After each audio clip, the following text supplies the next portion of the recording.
welcome to another edition of State Champs Hang Time. This is the second version of the show. If you noticed last time we did it, we're kind of doing some experimentation. We were in the studio. Now we brought it inside the comfy confines of the podcast room here at State Champs. You notice some new graphics on your screen, or you could be listening to this on SoundCloud. But the bottom line is we've got a show that's going to be a little bit more concise. We're going to kind of get our opinions in, give you a 40-minute show, something along those lines, and we'll be doing it each and every week. I'm joined by TJ Kelley, our State Champs insider, Scott Burnstein, of course, writing for State Champs, Jeff Dullack, who handles our social media for State Champs. I'm Lorne Plant. How you doing, guys? Good. Doing great. Looking forward to 40-degree weather this weekend. Yeah, that's right. And let's see if your rankings can hang for at least 1 week. Yeah, I'll tell you what I like jinx is on. What I like about this time of the year is that we're really into the heart of the basketball season, and this is when all the transfers get eligible. That's right. So you're not seeing teams that are missing 2 or 3 major parts. Every team is at full strength right now. Minus any injuries that I'm unaware of. Right. And we get to really get an idea of what these teams look like going towards the finish line. No doubt about it. They've kind of been able to work themselves out, so where they've gone through the holiday tournaments. They've had plenty of practice time. It's time to get it on, and you're getting in the divisions, and the division getting into conference play. Yeah, conference play and everything that's happening. So I do want to, first off the bat, just let you guys know that this podcast is presented by BCAM. You can follow the Basketball Coaches Association Michigan at bcam.org. Actually, a lot of good information there, camps, clinics, Mr. and Miss Basketball information, past winners, which is always fun to kind of look over the list. Right. And see who's won. Obviously, of course, our presenting sponsor is Hungry Howie's Dough Raiser. Go to doughraiser.com. It's great for fundraising for your event, for your team, for your school. And I do want to remind people out there, if you're watching this right away, that the Detroit Athletic Club hosts their annual male and female Athlete of the Year Awards. We present the show. We do a show on Fox Sports Detroit. It's basically where we honor the best of the best. These are athletes who are first-team All-Staters, those who do well in school, 3.0 GPA or better, maybe do a little community involvement, has some leadership that go on. Last year, Steve Mann of Detroit Country Day, who was a baseball player, football player at Duke now, and the fine softball player from Monroe St. Mary Catholic Central, who will be throwing for Michigan this year as a freshman. I imagine she'll be on the mound. Those were our champions last year. Cassius Winston won a couple of years ago, along with Kaiser Gondrzak. Is she still at Michigan? She left, right? She's at West Virginia now. Yeah, she's at West Virginia. I knew she moved around. First winner of the award from the male side was Shane Battier. That's right. Yes, I used to caddy with Shane Battier at Birmingham Country Club many moons. I played some Little League baseball with Shane Battier. Well, there you go. I was 13. He was 11. He was playing up. All right, so my point is applications are due now. They've actually had low applications this year, so if you fall in any of those categories, take a chance. Go to the website, dacathleteoftheyear.com, download the application, and put it in. Who knows? They've given out thousands of dollars in scholarships, a big red carpet gala downtown in Detroit. It's a lot of fun, and put yourself in company with those athletes that we just mentioned. So let's move into our first segment. That is always TJ Kelley's Weekly Rankings. We always have fun with this, and we've got a new number one. Yeah, Ann Arbor Skyline. They're undefeated. And obviously, Cass Tech wound up losing on Friday. Almost lost to Muskegon in Grand Rapids. They had to go to overtime to get that done, and they also needed a buzzer-beating 3 to get into overtime, right? By Matt Richmond. But yeah, Ann Arbor Skyline or Hazel Park, depending on which you want to go. I just went with Ann Arbor Skyline, and if alphabetically they're first. So I think it made it kind of easy. We covered them this week as they went on the road to Wayne Memorial, went to overtime. Before they had to finish, but it was a good effort by. Can we shout Brandon out Wade? Let's just quickly give hats off to Brandon Wade and Jack Ammerman, the superstar backcourt there that have both gone over the 1,000-point mark. I believe they both did it a couple days apart. Yeah, their Ammerman careers. did it on Tuesday, and I believe Wade did it last Friday. Okay. And Brandon Wade's going to Duquesne, and we'll have highlights of that game on State Champs this Sunday, 9 a.m. Fox Sports Detroit. And for my money.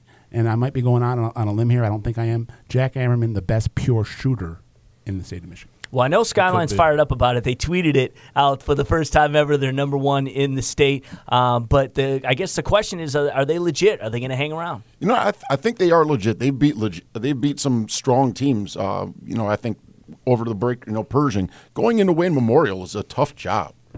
Wayne Memorial has 3 losses, 1 to Clarkston, 1 to Canton, 1 to Skyline. So between the 3 of those teams, 2 of them have been first place been first place in the rankings, and then Clarkston, and Canton's undefeated. Yeah. So they're in the Super 10 as well. And always a tough rivalry anyway, Canton and Wayne. So without a doubt, yeah. So it's always good to see that. Here's what I like most about Ann Arbor Skyline. They've done this for a couple of years now, but they just get out and score. They play a fun style of basketball. They don't really slow the ball down. They get out, they get to their scorers on the wing, and they attack. And you talk about, I kind of compare that somewhat similarly to East English Village, who we talked about last week, where they play a fun style of basketball and they get out and score, and pretty much dare teams to outscore them. They play some defense, but they say you can't keep up. Do you know with what us. I like about that though? They play a fun style. They play an up and down style. Yep. They play a fast style, but they're still fundamentally sound. Yeah, they don't turn the Sometimes ball those over. two things aren't married. And they're not afraid to lean on their stars. Right, and the other thing is they've got a lot of chemistry. They've got juniors and seniors that have been playing together for years. Don't forget about Ryan Wade, Brandon's younger brother, who's only a junior, and he's just the guy. They just want to pass it over to me. I'm 6'2" lefty. Count it. Right. So, Yeah. but they're nice, and they've got some good younger guys on that team too. But their main core are definitely their starting backcourt for 4 years with Ammerman and Brandon Waite. Number 2, Hazel Park. Don't look now. If you're Clarkston, the 11-time defending champs in the OAA Red. I mean, that's a crazy number. They won 11 straight conference titles. Yep. Hazel Park is not just knocking on the door; they're taking a sledgehammer through that door and going to challenge Clarkson for that possible 12th straight. Yep. You heard it here first, huh? Scott throwing it down. Well, I saw them. TJ's high on Hazel too, though, so it's all good. A lot of chemistry, a lot of guards, guys that have played together. Great senior guards, tough, gritty senior guards. Yeah, and Brandon Barrett comes through with the style that fits his guys, and you've got to. I mean, they might only play 7 or 8 guys, but you've got to be ready because they know what they can do. It's like, all right, well, we know how many miles we've run. We know what we've trained for. So that they're ready to play that up and down pace the entire game. And Carl Bowe and David Hearns, I mean, they pretty much play the entire game. And they've been doing it this is their 4th straight year. They've been starters since they were freshmen. But obviously everyone knows about Bowe and Hearns. I love the 2 wings, Kari Adams and Kyle Washington. Yeah. Hey, Jeff, so UD Jesuit is now cracked into the Class A top 10 rankings. That's the one that stood out to me most. Yeah. Julian Thomas back. Jalen Thomas. Jalen, I'm sorry. No worries. Yeah, but, Jalen Thomas is nice. Yeah. So, it's a 6'9" center. Yeah, after losing Ike and Greg a year ago, that system that UD Jesuit works, they played, obviously they had Cassius and really good guards over the last couple of years, but, a lot of that system worked around having bigs and losing 3 bigs last year because Jalen Thomas left, that left a huge void, and I think now that he's back, he makes UD Jesuit a legitimate contender. We were the first ones here at State Champs to report that he had returned and cleared by the MHSA to play.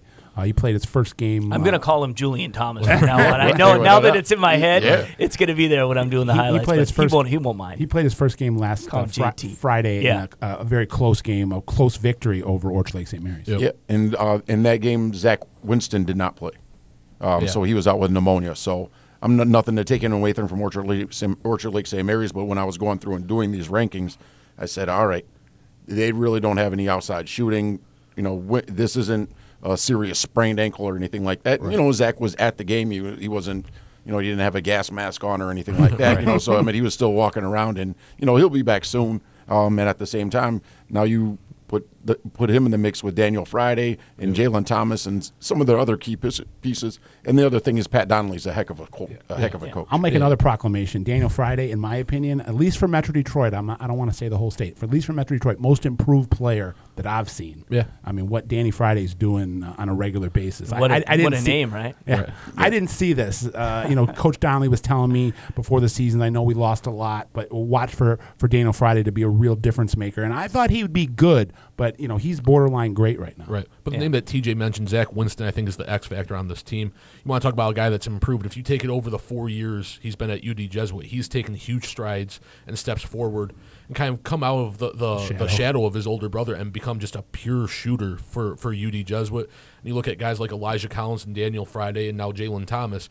He's that guy that you can't leave open, but you might not have an option but to leave him open when you're trying to, double a wing play or something like that, and he can knock down the open shot. They got a lockdown defender in James Moss, too. Yeah, James Moss, but then Elijah Collins as well. Yeah. And the other thing is, when you look at Daniel Friday, he just brings us such a dimension because he plays the point for them. Right. And he's 6'5" and he's 200 pounds or whatever. Mm-hmm. I see him the other day when he blocked a shot. I was at the Orchard Lake St. Mary's game. He blocks a shot with 2 hands on the board, and just brings it down. And it was just like, oh man, that's not fair. That's how I felt, when I lower the elevator rim down to 8 feet, when I was playing against my nephew who's 13 or 12, maybe 11 at the time. I'm not going to play him once he gets to high school, but I'll leave it at that. I beat him once. I don't have to beat him again. Right. Well, I know in Class B there is. We were having this conversation before we got started. There is a Henry Ford that is up to number 5. Which Henry Ford are we talking about? We're talking about the one on Evergreen, coached by Ken Flowers, the state champions from a couple of years ago, the Trojans. The original Detroit Henry Ford. Okay, so that's what we're talking about. They beat Cass Tech, number 1 from last week. So, yeah, statement. That's a statement win, without a doubt. And I think that there are more rivalries than just what people see on the east side. Yep. And everybody wants to beat Cass. I think that it's almost one of those things where they're ingrained in. Cass is always like the evil empire of the Detroit PSL, for sure. Just because people, anybody who knows anybody from Cass, they're just like, and they'll start going with their rundown and whether they want to start with Gilda Radner or whether they want to start with Diana Ross. It's one of those things where it keeps on going. It's like Michigan. They carry themselves with a certain. We're Cass Tech. We're kind of all due respect to people that go to Cass Tech. I had family members that have graduated from Cass Tech. My grandpa, my uncle, but they think there may be a little better, higher class of PSL than the rest. There is no limit on the age restriction for saying CT Pride. Yeah, you'll hear that from just about everybody and anywhere at any time. Right, and that's one. But going back to what Henry Ford did, Ken Flowers is also another one of those great coaches that we mentioned last week. Only 2 or 3 years removed away. I think they won in 2015. Yep. They won their Class B championship, and the year before that they went to the semifinals, or at least to the Breslin. Yep. So he knows what he's doing. And the other thing is, and I think which is key to this season, this 2017-18 season, is we've got a ton of seniors who have chemistry. Right. And anybody can be beat at any different time. Now, the Renaissance loss, or how Cass lost to Renaissance yesterday, might be a little bit more surprising. At least it was to me. But then again, Renaissance also has it's not like the cupboard is dry there, right. And Chandler Turner. Yeah, they're the northwest side of the new Cass Tech, I guess. It's a nice school. I mean, you got to test to get in there. It's no joke. Without a doubt. So I know that Lawrence Tech's coach is taking advantage of that, or trying to. There you go. New basketball coach. That's right. Exactly. No doubt about it. All right, we got just quick kind of 30 seconds. Let's kind of wrap this.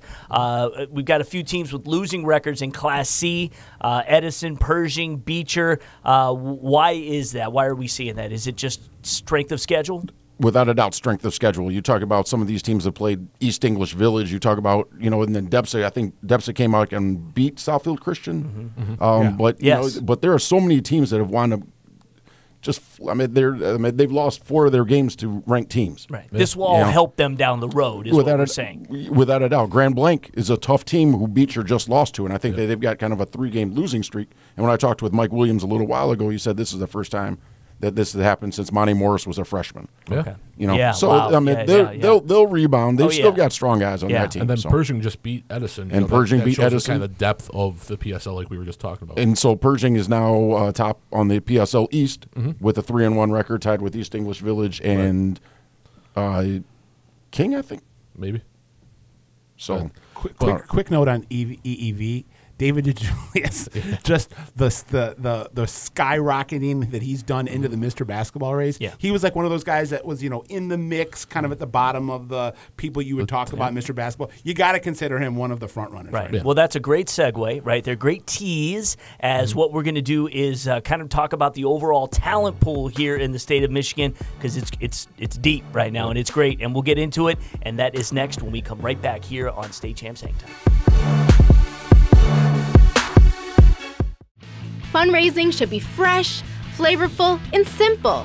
We have the perfect solution at Hungry Howie's. Dough Raiser. Your team or school can sell paper pizza certificates that can be redeemed for 1 medium pizza at participating locations. We've been doing this fundraiser for about 4 years, and it's the easiest and best and most profitable fundraiser they have in Michigan. Go to doughraiser.com to learn more and sign up.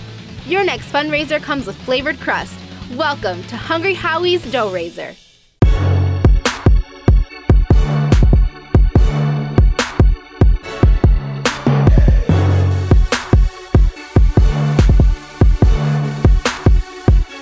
Welcome back to State Champs Hang Time. I guess I'm supposed to be looking over here. So what's up, everybody? I'm Lorne, joined by Jeff Dullack. We've got TJ, Kelley, Scott Burnstein here. We're talking hoops. We do it every week. We're going to do it throughout the season. And I want to kind of get into kind of a wide-ranging topic here, and that is how deep is the talent pool in the state of Michigan? Everybody here has had the opportunity to see some great players over the last just decade, if you want to go back that far. But from before, I mean, we could go all day on just the history of great players that have come from the state of Michigan. But right now, say over the past 10 years, is this kind of the deepest we've seen in terms of talent, TJ? As far as scholarships go, yes, it's projected to go that far. We haven't had 30 players have a Division I or have Division I offers or go straight out of high school to a four-year school or a Division I 4-year school. It can be also said about Division II schools, and and all schools are taking advantage of it. I think last year, we've been teetering right around 20, 21, 22, and I think we're right around 23 or 24 guys that have already commit, or maybe 19 guys, but I think they're 25 or 20, right around there, that have Division I offers. Guys like Carl Bow, who we talked about earlier, some of these other guys who don't have Division I offers, possibly a David Hearns, possibly a Jack Ammerman, could jump into that realm. Oh, yeah. Where they're getting Division I offers, and as soon as you push that 30 Division I threshold, then I think that's what really speaks volumes. And yeah, I mean, I'm trying to think, maybe back to maybe Deion Harris, that era or something like that. 02 era. Yeah, that 02, 03 of the Lester Abrams and stuff like that. They played LeBron in high school. Right. Yeah. So they're big time. They made it right there.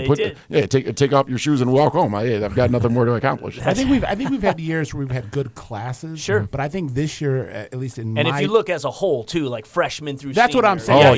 Even that much further. That's what I mean. Yes. That's the point I'm making. That's what I mean. In my 10 talent years, pool. I've seen better individual classes, Sure. but as freshman through senior right now, I think this is the deepest that I've seen it in my 10 years. Yeah, and why do you think that is?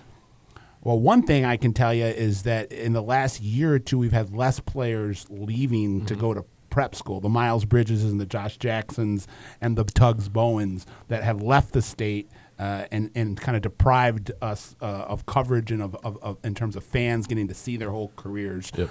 We've kind of reeled that in a little bit, and some of the kids that have left, like a Julian Thomas, came back. Do you think also maybe the influx of charter schools that we've seen, now that they've been able to maybe establish themselves in some, capacity? Because for a while, I remember, it wasn't even that long ago, but, Melvindale ABT. And they were really good for a little purpose, and obviously that helped with father and son coach and all of that. But Michael Talley, yeah, Michael the Talleys. Jr. Yep, but it was also very just you didn't know if the school was going to stay open month to month, let alone for the whole year. I mean, that was Detroit Allen Academy, who just shut down a couple of years ago, and then Covington winds up getting the job at Detroit Old Redford, and winds up bringing an influx of players, and some of those players were already at Old Redford. Right. And then there were some other guys like Mark Rocket Watts who came over from Allen Academy and was eligible immediately because of the school closing. Right. Isaiah. And now you've got things like Arbor Prep, and you've got, DEPSA, the Detroit Edison Public Safety Academy. Yep. I call it Eastern Market Academy. Okay, Eastern Market Academy. Right in Eastern It Market. is, yeah. So that's good. But I'm wondering, it just seems like it's so spread out now in terms of the talent, where it's not all they get opportunities to showcase their skills instead of all being locked in on a Renaissance, for instance. I was going to say it's not so much like football. Right. Where kind of it's all you have that. It's all condensed into a couple schools. Got it. Right. No, but the interesting thing to me, kind of like what Scott said, it seems like less players are leaving the state, but we still have players that are leaving the state. You look at a guy like Dwayne Washington, who's now out west, and Julian Dozier. We still have players leaving, but I think the main consistent thing that we've always had in the state of Michigan is the fact that the state of Michigan hasn't stopped producing talented basketball players. Agreed. Josh Jackson left the state of Michigan. Obviously, Miles an incredible talent. Miles Bridges. But I think you look at the players that we have right now. Brandon Johns, who's a supreme talent, didn't leave. Foster Lawyer, who moved around growing up, has been in Clarkston all 4 years. Marcus Bingham, Xavier Tillman from last year. These guys are all staying in the state of Michigan. I think that's a big deal, and I think it comes from the strong programs that they're a part of. Clarkston's the strong program that it is. Steve Finnemore's done a great job at East Lansing, and I just think that it's nice to see them stick around. From a selfish perspective, I'd go to games even though I didn't cover.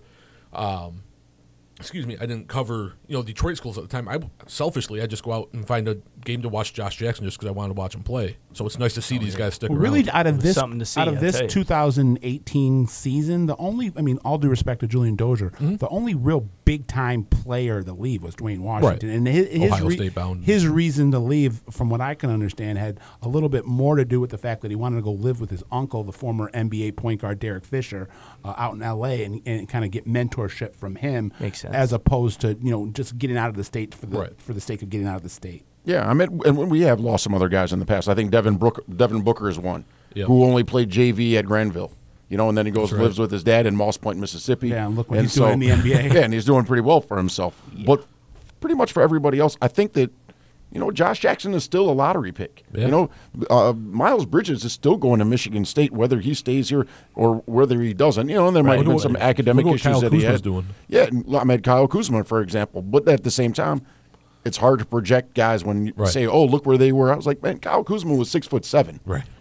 When he was there, and now he's 6'10". And there's some other things, and you get stronger, and he's kind of developed his game. But he always was able to keep on shooting the ball, much like a Marcus Bingham or something like that. So it's some guys need an extra year, so it's beneficial to some. Others, I just think that it's one of those things where they've got a smooth talking coach on the other line, or was at the prep school and says, "Hey, look, I can do this for you, I can do that for you. We'll play a game on ESPN, and then might be on ESPN4, but you're still on ESPN." And sometimes there's no rhyme or reason. Sometimes you just get a good hand dealt to you. Right. And this year we got a good 4 classes. You get a crop, man. Yeah, absolutely. So we talked a lot about the seniors and everything. Who are some of the juniors you're really liking right now? I'll tell you what, I'm a big fan of Harlan Beverly. I think that a lot of his legacy will be set, going what they do at Southfield Christian as far as winning the championship. I also think that Rocket Watts, he's on one of the stronger teams in the state. Romeo Weems has already set the precedence by winning a state championship and doing so much more. I mean, he had a phenomenal AU season and all that stuff, to kind of he's had a continuous run, which has gone over the last, 14 or 15 months, right? Since the start of his sophomore year. And so I think that there's a lot that goes into that. But yeah, we're in a fortunate stance. One thing that I look at where like Myron Gardner, for example, who's on our list, is from Loyola. Detroit Loyola. There's a lot of players that are in between River Rouge. If you're going north on I-75 and then you wind up going towards the Lodge, you can see so many guys that are juniors at Detroit King, at Cass Tech, at River Rouge, at Renaissance. You can go a little bit further north, obviously, to U of D Jesuit, which is right around the corner. If you even look at U of D Jesuit, which is at 7 Mile in between Livernois and Wyoming, then you can jump over to Finkel in Wyoming, where you've got Myron Gardner, and then you've also got over at 6 Mile in 6 Mile in Greenfield, right there. You've got Carrington McCaskill and Chandler Turner. So there's a lot, and that's just only covering 1 mile road. That's not even going. You should make a map and just have little heads all over the map. But the top, if you just take those what I consider the top 3 juniors right now: Rocket Watts I was about to say at Allen, at Old Redford, Harlan Beverly at Southfield Christian, and Romeo Weems at New Haven. And you take the offers that those guys have. You could stack those up against any state in the Midwest in terms of their top 3. Yeah. I look at it as strong. Coming through. 2 years ago, we heard about the 2 upcoming freshmen, Romeo Weems, and at the time was Terry Armstrong. Yep. And I think it speaks to kind of the development of the job that some of these schools are doing and these coaches are doing, getting guys like Harlan Beverly. Harlan Beverly is a national recruit. Rocket Watts is a national recruit. It again speaks to the talent pool, how talented some of these kids are. Because, like you said, everybody knows Romeo Weems. He just won a state championship, had an incredible sophomore year. And, it seems like he's picking up right where he left off now in his junior year. I got some flack last year. I did the rankings. Right. TJ did them this year for the preseason rankings, and I had Romeo Weems at 6. I remember some Free Press people were coming to me and being like, "Why do you have him Why do you have him in the top 10?" I said, "Why don't you?" Right. Yeah, I'll see you in in March. What do you see? Yeah. I'll see you in March, buddy. But the guy I don't think enough people know about right now is Myron Gardner. I think he plays at Detroit Loyola, which is kind of a hidden school to a certain extent.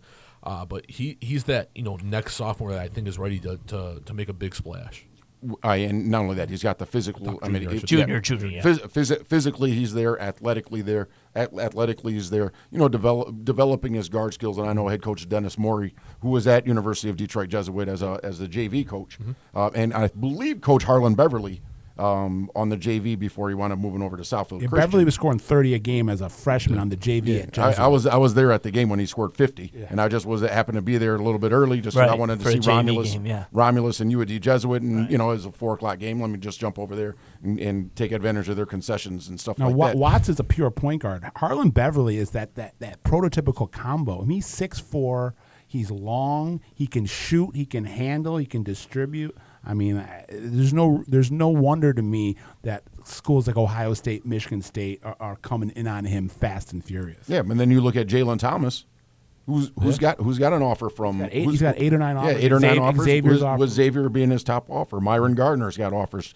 Chandler and Carrington, they've got offers. There are a ton of kids that have offers. We got Donovan Moore, who's at West Bloomfield, who I think is a kid that we should really keep an eye on. Played his first game yesterday, 17 points in his debut. Came over from a small school in Chicago. Hillcrest. I think it was Hillsboro. Same. And he's got somewhere in the hills. He's got ties to the state through his grandpa, Larry Moore, who was a PSL great at Cass Tech, played at U of D with Spencer Haywood, and was the head boys and girls coach at West Bloomfield in the early 2000s. Took both programs to the Final Four. And Donovan has come and is living now with his grandpa and back at his grandpa's old stomping grounds in Lake Nation. One thing that I'm excited about. We just talked about the seniors and juniors. But I don't know that there's been as much hype around a large group of sophomores at this point in time. You got guys. 2020 we're talking about, right? Yeah. Scooby Johnson at Benton Harbor, made a big impression in the semifinals, in the Class B semifinals last year. He's stepping out now. He's popping. Exactly. He was phenomenal. This is the second time I saw him in Grand Rapids, or this season. But I saw him in Grand Rapids, and he wound up beating Chicago Bogan. That's the biggest improvement, which makes him that much different. And all of a sudden, he's 6'5". He just gets a lot done. He scores, and then the guy sitting next to me says he reminds me of LaDante Hinton.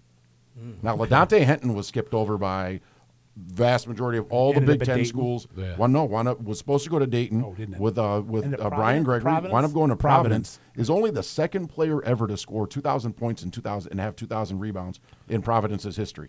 So I thought that was pretty big. Which has a good program. Without history. a doubt. Yeah, people don't, what was his nickname? Buckets? Yeah, Buckets. Yeah, you got Junior Buckets over there. They'll keep him at Scooby then. Right. But yeah, I think that's. What about Isaiah Jackson, who made the move from Class D to Class C? He was at Rochester Lutheran Northwest in the league that I played in the MIAC last year. Moved over to play with Rocket Watts and at Old Redford. At Old Redford, and he's got about a dozen offers. Some schools from down south. I know Mississippi State's offered him. Yeah, I know Missouri's offered him.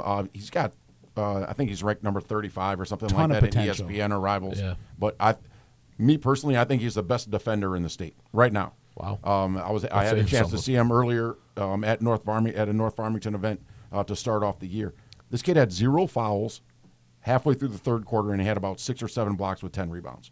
And he wants to guard everything. How many kids out there wouldn't even be able to attempt to go for eight rebound or eight block shots, and they're going to have 3 or 4 fouls? Right. Like, this kid stays out of foul trouble, and I think that speaks volumes to just being a good defensive player. And it speaks volumes to the player comparison, not to interrupt, player comparison you made last week to Nerlens Noel, who's just kind of a defense-first kind of guy, but just a shot blocker extraordinaire. Yeah. So we got about a minute left, and you guys are forgetting the number 1 sophomore, I think, out there because he's got the best name out there, Lorne Bowman. Yeah, Lorne. Yeah, well, wow. And I'll tell you what, Lorne Bowman to me has the best mid-range pull-up game. Hey, do you want to talk about efficiency? Right. This guy can go for 25 on 8 to 10 shots. Yes. And unselfishness and a head for the game, a court savvy that is way beyond his years. I've seen him 3 times already this year, and I am beyond impressed. Yeah, and I think also Jalen Terry, and then at Southfield Christian,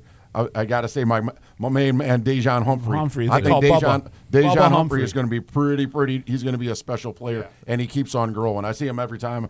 Hey, you keep on drinking your milk and eating your vegetables, and you'll be fine. Yeah, and Jalen Terry is that next on that great lineage of guards at Beecher.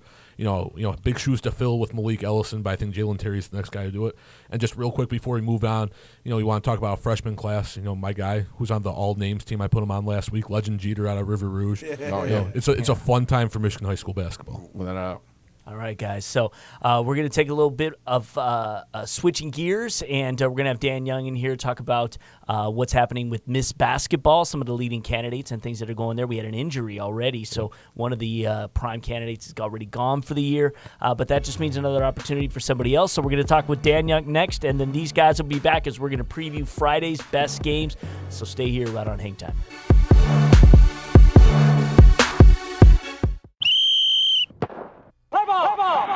Welcome to Be the Referee with MHSAA Assistant Director Mark Ewell. A new rule in basketball this year allows for an official to warn a coach or team for misconduct. This is an administrative procedure which is reported to the scores table but has no immediate penalty. Stopping play and letting the coach or bench know that a formal warning has been issued sends a clear message to everyone in the gym, and it should also impact behavior in a positive way without having to award a technical foul. If the official, however, deems the misconduct to be major, a technical foul can be issued. A warning is not required before calling any technical foul.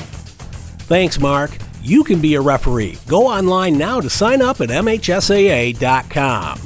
Be the Referee is a production of the MHSAA Network.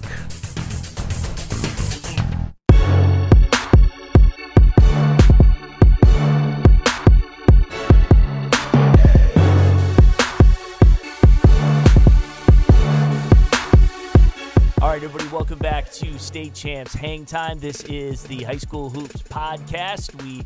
If you've been watching this week, we've moved indoors, away from the studio. This is our podcast room where we do all the podcasts here on the State Champs Sports Network. Dan Young is here from BCAM for our BCAM segment. How you doing, man? Great. Thanks to be here. Always a pleasure to be here. Thank you very much. Absolutely. Lorne. Yeah, we're going to talk about Miss Basketball this week and some of the hopefuls and those on the watch list. And, you yourself right now are coaching girls basketball over at Salem. What's the experience been like so far for you? I mean, how long have you been doing on the girls' side? 2 years. 2 years. So you were boys all the way along before that.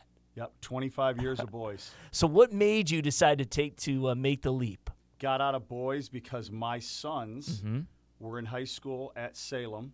Okay, makes sense. Derek was wrestling, and I wasn't missing anything.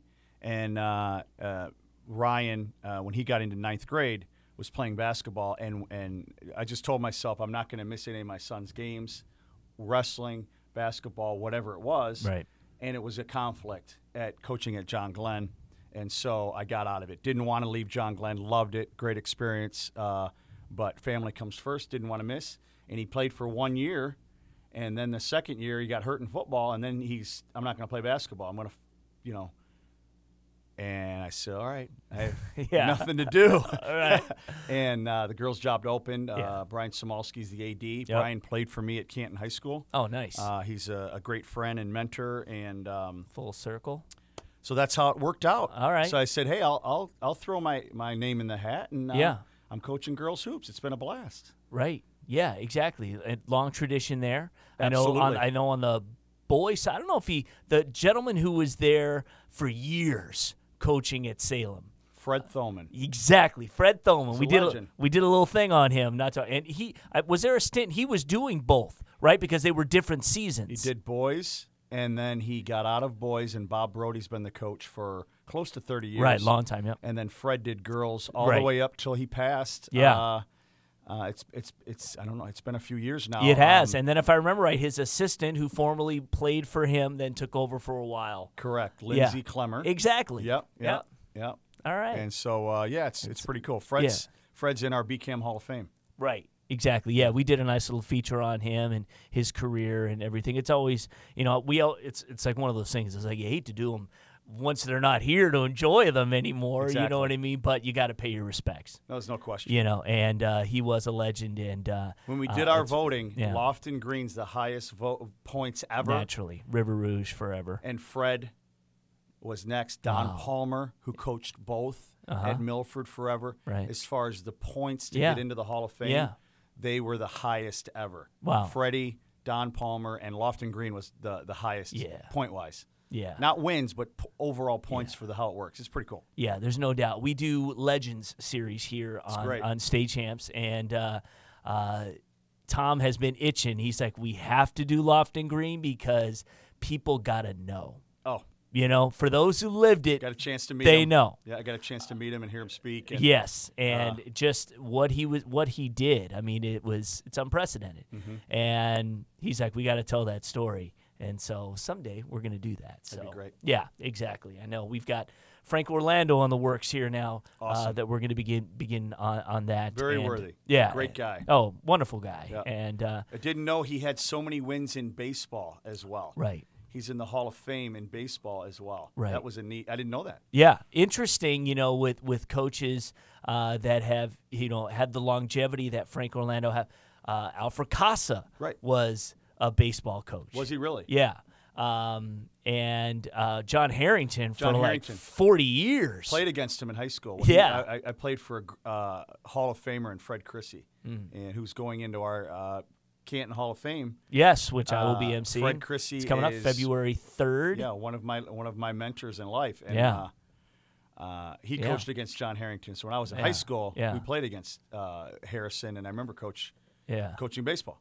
Yeah. So all right, so let's get into it. There is basically a list which you will see on your screen now that graphically put up of hopefuls.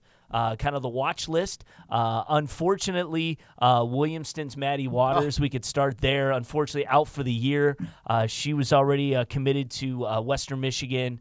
Can I do a shout-out to her and her family? Yes. Maddie, we are... She had 44 in a game earlier this season. Just when I heard that, I just talked to Doreen Ingalls, our chairperson for Miss Basketball. Yeah. I just want to tell you that we are heartbroken because... you're a great player, and you mean a lot to your team, and you have a great team.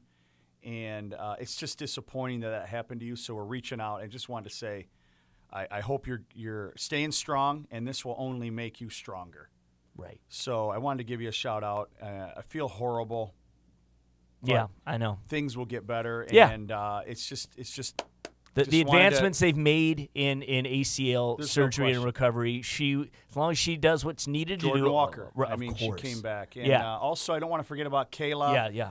Is it Bellis from Ithaca? Also had a injury this summer, and she's not playing. And she probably, with Maddie, would have been on this list. I'm sure she would have been on this list. So also a shout-out to you, Kayla, at Ithaca High School. And one of the things you'll see that I asked Dan in our television segment on State Champs, Sundays at 9 a.m. on Fox Sports Detroit, is girls basketball, and especially the top players, come from all over the state. Right. I mean, if you look at the winners just in the last 8-9 years, they're from Crystal Falls Forest Park, and they're from down here at Grosse Pointe Woods, and they're from Benton Harbor. I mean, they're all over the place. It is so hard. Why do you think that is? Is it just great coaching is everywhere, or there's...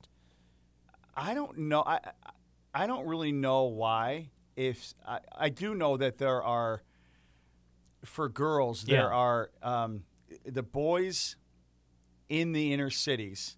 A lot of times, the best players, not always, come out of the inner cities. We're seeing right now. Yeah, historically, a block of just guys within like a 2-mile radius. And the girls come from everywhere. Everywhere. They come from everywhere, and I can't explain that other than the girls are just more spread out. Yeah. Some are up north. Some are. Remember the girl from the small school that went to Michigan State that broke all the records from? Was it Ionia? No, that was one. Yeah. There was another They're one. just from all over, Yeah. and they're playing in the Big Ten. Yeah. They're going to play. Not saying that the girls in the city. There's been some outstanding girls too. Sure. But the girls in the suburbs have more. You have a chance to win the Miss Basketball more than just as good a chance. I mean, think about Dina Head at Salem. Right. And so it's harder to find them all because they're all over the place, especially this year. Yeah. It is wide open. Right. Well, I know. Wide open. Right, exactly. So maybe we'll just touch on a couple of them. Camry Clegg out of Wayne Memorial. I've seen her she, up close. Yeah, and that's personal. right. You're at Salem, you see her. She is. Going to Clemson. Her game is large, even though she's short.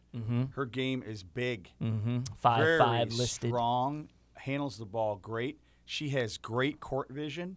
If you're open over there, she's going to find you. If you're open over there, she's going to find you. She's a willing passer, which means at the next level, she's really going to make people around her better. And she can also put the ball in the basket. Shoots it very well. Has a great command for what they're trying to do as far as their offense and their personnel. Is a coach on the floor, and like I said, can shoot the three, gets to the basket. Good free throw shooter. She's going to be in the mix this year. Right. Corinne Jemison is one who is a post player that is playing out of East Kentwood High School out on the west side of the state. Kentwood ranked number 2 right now. State finalist last season. And she's averaging a double-double. She's a volleyball player. Their team is really balanced. You could look at a few of their players and say, all right, coach, which one should be on the ballot or which one should maybe be on the watch list? Right. Really strong team. Right. And you could say the same about Country Day. Where we've got Kayla Webb and Maxine Moore both with legitimate shots or legitimate cases to make. Sure. Coach always has a lot of talent. Yep. And so, last year they had a player on the ballot, and she's a very good player. Went to Georgia Tech, I believe. And so seems like every year they have one on the ballot. It almost seems like they that. Pretty much do. Yeah. So they're always going to be in the discussion. No doubt about it. I think there were a few others that, again, as Laisha Petrie. Yes. Was at Salem, at Arbor Prep. Yes. Is a scorer. With 6-footer. With good size. Kind of a girl that is very skilled, handles the ball, shoots it very well. She's going to be someone that's going to be looked at and possibly be on the final group. I don't know. There's a lot of time to go here. Yeah, we were talking off mic that Allison Poplowski out of Williamston. That name rings a bell. Right, exactly. Right? In the neighborhood of Williamston. Yeah, good size. Maddie's teammate. So you talk about, them trying to now rebound from Maddie getting hurt. So I'm sure that Poplowski's going to get a lot more touches. Right, no doubt about it. We're joined here by Dan Young, BCAM. This is our BCAM segment. We'll kind of wrap it up. What do you think voters are the most interested when it comes to selecting the eventual winner? First of all, when we get down, the committee decides the final group. Yeah. In order to have a good video to show what their player can do and what that player's all about. We've talked about this last year. That if you didn't make a run as a junior or a sophomore at the state tournament where everybody comes to the state championship, not everybody, but a lot of coaches, it's an annual meeting to be together and enjoy good ball. If you're not in that and they haven't seen you, then you're going to have to do a good job showcasing it on and making a highlight and showing. For example, Isaiah Livers last year, his highlight showed him rebounding the ball and pushing it, kicking it to the open player, dunking on people, hitting threes, stealing it, and going down and making plays. Everything. And it was broken down very well. You talk about Jordan last year on the girls' side. They interviewed her. She talked about her giving back, those types of things as far as community service, and then they showed her game, and then they showed her against the best teams and how she played and her stats against the other best players. So it's always cool to get these great matchups in December or early season where you have these matchups where we had Foster Lawyer versus David DeJulius. And now David DeJulius rises to the and carries his team, and now what's going on? He's rising right now. People are talking about him right now. I'm telling you. It's like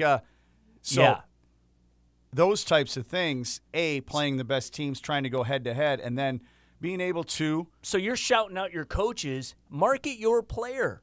Your bottom line is when you're down. They're videoing every game, regardless if state champs is there or not. They've got cameras there. And you know what? Jordan Walker, in meeting their family, what a beautiful family and kids and the people at Mona Shores that we met. Right. They went to their media people within their school and they said, hey, can you help us create this video? You know, they're trying to showcase, because what that does is showcases that school. Sure. That girl, and, you know, again, it was a close race, and it was a close race in the guys. It came right down to the end. Yeah. So you gotta, if you got a shot at this thing with technology and people with the smartphones and that, when it gets down to voting, we'll have all the candidates on the BCAM website, www.bcam.org. Right. And then when we get to voting time, we will have the opportunity to say, click, watch each player. That's right. And it's gonna. It matters. It matters. It matters. Because you can't see everybody. Right, that's right. None of us can see everybody. No, exactly.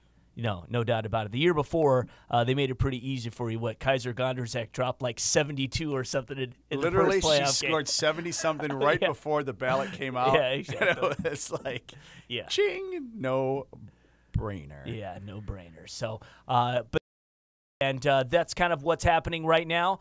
Next week, we'll get into Mr. Basketball. We'll talk about kind of the watch list for those guys. And like we just mentioned, it's things are moving parts right now. I do want to say big games this weekend. Yeah, too. We're excited to Mr. and Miss Basketball will be presented in conjunction with the United Dairy of Michigan. They're going to be a part of our program, and cool.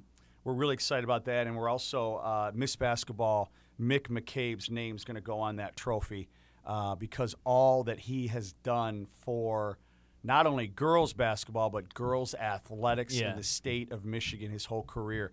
So our board voted on that. It's the Hal Schramm Mr. Basketball presented by the United Dairy of Michigan and the Mick McCabe Miss Basketball United Dairy of Michigan. We are fired up about that. Cool. Yeah, right on. And you know what? We State Champs is your place to check these guys out in action, meaning the boys and the girls.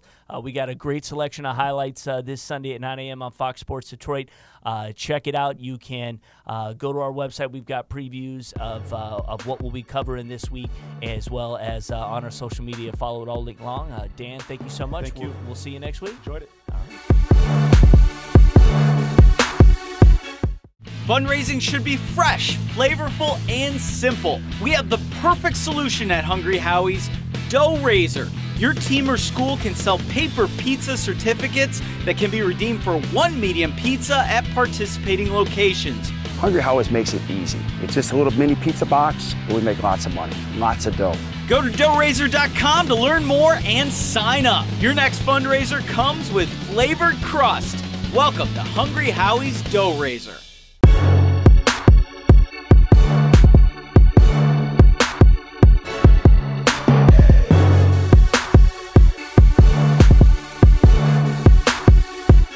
Welcome back to Hang Time. Thank you so much, Dan Young. We'll see you next week. And we got the guys back here in the room. We want to kind of give you a preview, a weekend preview, because it's not just Friday, but there's some Saturday stuff going on that you guys need to be aware of, those who are high school boys hoops fans. And let's get right into it. What are some of the we'll start with TJ. What are some of the best games that you think going on this weekend? If I'm in Southwest Michigan, I've got to go see Mattawan versus Kalamazoo Central.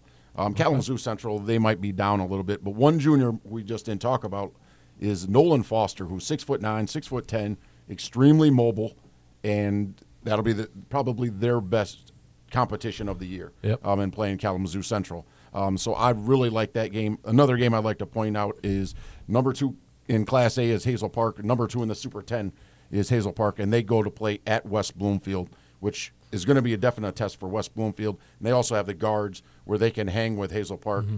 But Hazel Park is just riding such a wave. And, again, that senior leadership that they have, I think, can carry them, to a possible, more than likely, an undefeated and being on the road is always a challenge. They'll be fired up at West Bloomfield. West Bloomfield has a little bit of a deceiving record. I think they're 4-3 right now. They've lost 2 games at the buzzer. Henry Ford the original Henry Ford in Detroit, beat them on a 3-pointer at the buzzer in the corner where I was at. And then at River Rouge, they were up 3 with like 3 seconds left. Some kid hit a half quarter from River Rouge to send it to overtime. They ended up losing by 2. So West Bloomfield's record should be a little bit better. And they just got Donovan Moore eligible yesterday. So, yeah. You know, a game I'm looking forward to, and it's probably not going to be the most competitive game, but it's a game I think that if you want to see, one of the best high school basketball players in the state of Michigan go up against one of the best teams in the state of Michigan, River Rouge takes on Detroit Henry Ford Academy. It's your chance to see Travion Williams, the Purdue signee, get a chance to go up against a top tier team like River Rouge. That game probably won't be very close, just because River Rouge, I think, top to bottom is the more talented and deep team. But I think that's a good opportunity to see what Travion Williams play a legitimate opponent. Yeah, and that's a hard gym to find. It's right at Cass Tech in Milwaukee, and it looks like an office building. You're not going to see any school buses or anything like that in front of it. Signage. Just have a good feeling about yourself when you walk in and there's somebody at the front desk and they'll say, "Oh, just go right around the corner." Right. So, but yeah, but that's definitely gonna be a good game. Right. Other one is Ann Arbor Skyline taking on Detroit Old Redford. I talked about that fun style of basketball.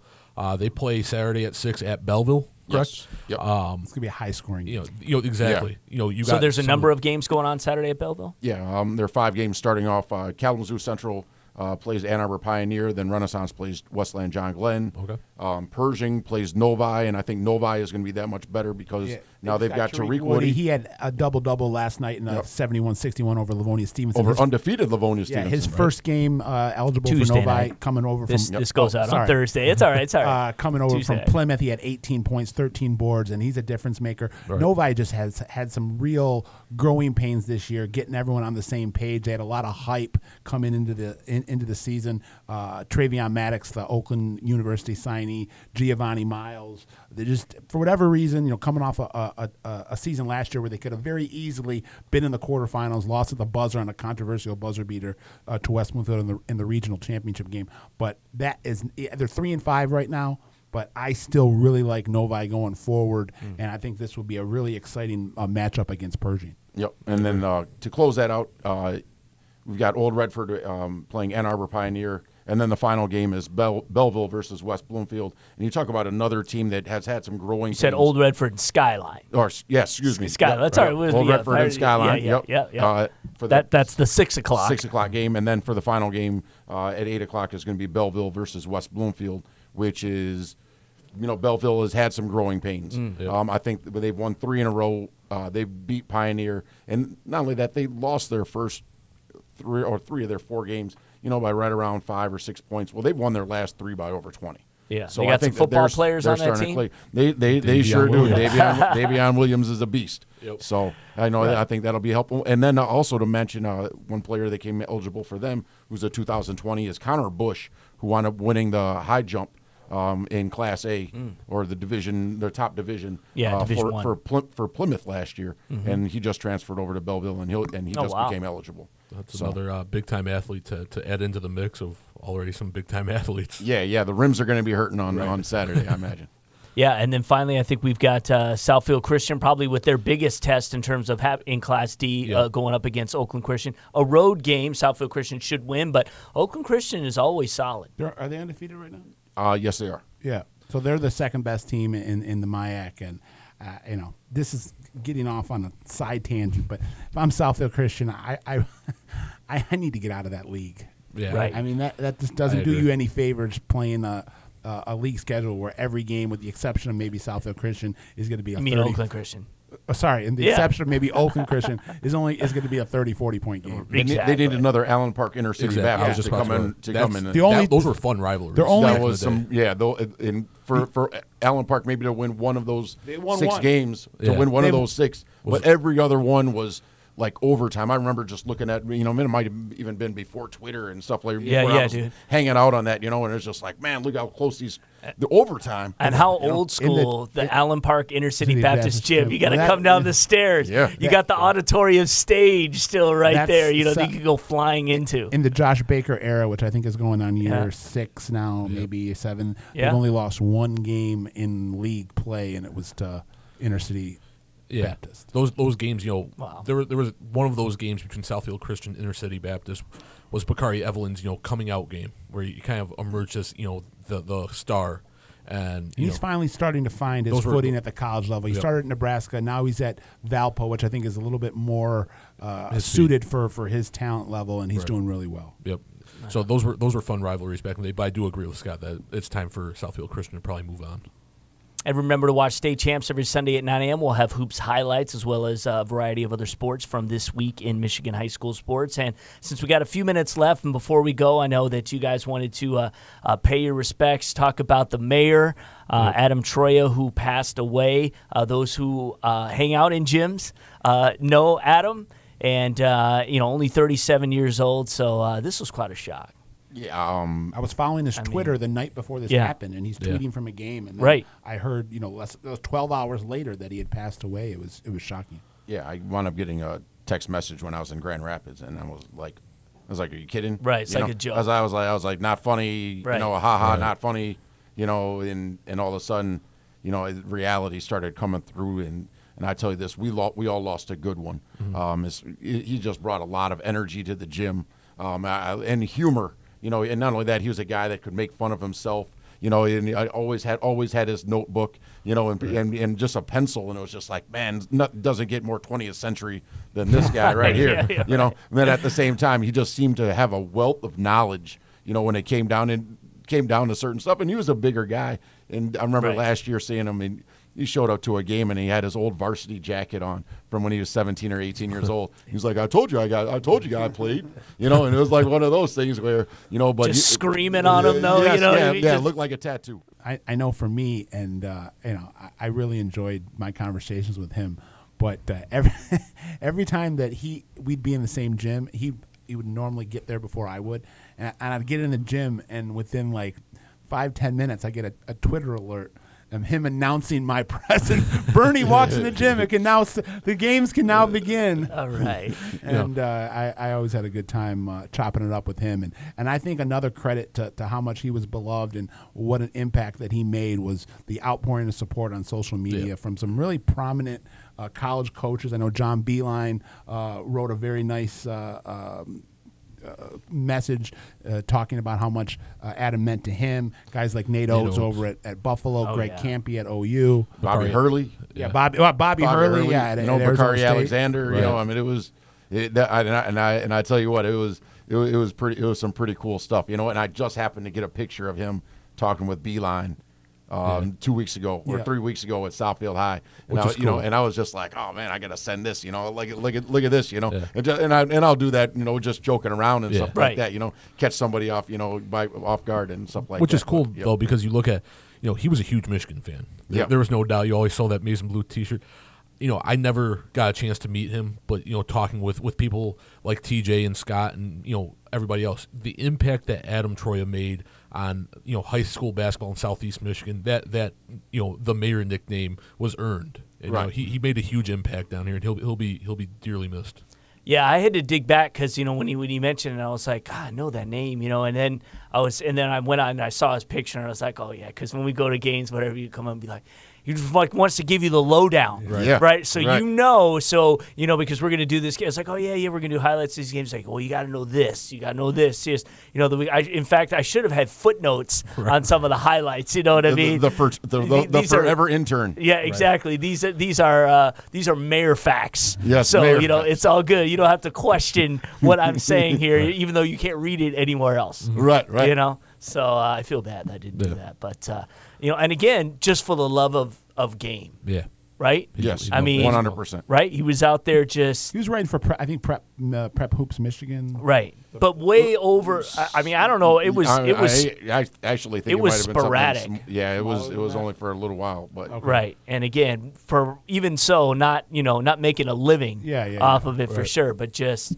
For the love of game. And loving always talking about the players who came before and what they're doing and always so proud of. Right. I think what's also is a little bit shocking about this, I think from what I understand, it was some heart issues. And he's a bigger guy. Yeah. But when I had spoken to him earlier this year, he had lost 40 pounds. Wow. And I said, well, how did you what was the secret? He's like, I stopped eating pizza. And so it looked like maybe he, in terms of his health, he was turning the corner. He was turning the corner. Yeah, 37, man. And then you hear this, and that's ridiculous. Yeah. Yep. Wow. All right, well, we'll dedicate this show to him then, no doubt about it. And I'm sure that the mayor will be missed. Yes, exactly. And obviously his contributions go far beyond just this room, and impacts, obviously, from what you've seen. And, again, the social media response and everything. That's awesome, And, again, there's a lot of guys, like Adam, who you guys, the basketball junkies, and you, TJ, like we first see, exactly, the junkies, just or everything, and everywhere. Yeah, the frequent flyers, or the frequent miles, and it's like you could rack it up, right? Just what you put in terms of miles, man, it'd be insane. Right. I mean, that's all I can say. I mean, like you talked about earlier, with inner cities, gym, and knowing where to go, what entrances, and it's like if you go to Detroit Pershing, you try to go through the front door, you're never getting in. Right. I mean, you've got to go through door number 13 or door number 10 if you get there early enough. Right. And I think that's one of the things where, just being around in gyms and just the little nuances about it, about how everything's going. Oh, you can't walk, can't go in that entrance right there. You got to go upstairs because the AD doesn't want any street shoes on the court. Right. Troy Loyola plays in a church. Oh my God! Literally, they play in like a Pershing, church going pew. into that attic or whatever it is to try to get yourself in a position to watch some when it's like totally overflowed. It's so old school. Even like Brother Rice. Brother Rice was on my early on team. one side. But I mean, the one-sided team. The one-sided team with it. Yeah, but it's one of those things where it builds where it builds character and it builds. I mean, it's not like walking to a Sam's Club or something like that. The old Shrine Gym, if you shot a three-pointer on either corner, you were out of bounds. Oh my God! One of the first things I covered was Old Southeastern. When they played on, I don't even know what kind of floor that was. And that was, again, this is right before the new school opened, is when it was Brandon Jenkins, or right? Yeah, Jenkins, right? Yeah. Louisville. Yep. And Walter Waters. Right. Ended up going to Pitt, who was an interesting interview. I bet. Exactly. Not the sharpest tool in the shed, but a great kid. And they loved each other, and it was great. Don't hold me to that because Walter's so much bigger than me. So if you see Walter, it's all good. It's all about being fast at some point. Right, absolutely. But Detroit Western was the same way, where you couldn't take jumpers from the corner. Oh my gosh! It was almost like the backboard was up against the wall. Yeah, that's the kind of stuff that Adam lived for. I mean, right. Those type of environments. When he walked in and he said, "Smelly socks." Yes. Very distinct smell. High school gyms and going to basketball games. It's a very distinct odor. Yeah, I love it. I love it though. So we'll end on that note with the smell-o-vision. With the funk. And with the funk. All right, guys. Thanks for being here. It's another edition of State Champs HangTime. We'll see you next week, and we'll get into everything else that's happening in high school hoops. It's going to be crazy, and it's going to change. So make sure you join us each and every week right here on whether you're watching it, whether you're listening to it. We'll be here. We'll see you next week.